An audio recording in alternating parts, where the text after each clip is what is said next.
మనము సరైన రీతిగా దేవుడు నిర్దేశించిన పట్టాల మీద మనము నడవాలి అనంటే దేవుడు ఈనాటి వాక్య భాగాల ద్వారా సూచనలు మనకి ఇక్కడ తెలియజేస్తున్నాడు.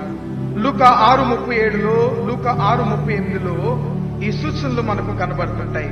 6:37లో 2 చేయరానివి ప్రభు జ్ఞాపకం చేస్తున్నాడు. తీర్పు తీర్చకుడి, నేరము మోపకుడి అని అంటాడు. 38వ వచనంలో 2 చేయవలసినవి జ్ఞాపకం చేస్తాడు. క్షమించుడి, ఇయుడి అని ప్రభు జ్ఞాపకం చేస్తాడు. ప్రస్తుత క్రైస్తవ జీవిత పరిచర్యలో విచారకరమైన విషయం ఏమిటంటే, అనేక మంది క్రైస్తవులు దేవుడు ఏది చేయొద్దన్నాడో అది చేయటానికి ఎక్కువ ప్రయత్నాలు చేస్తుంటాం. చేయొద్దన్నవేంటి? తీర్పు తీర్చొద్దు, అలాగే నేరము మోపొద్దు.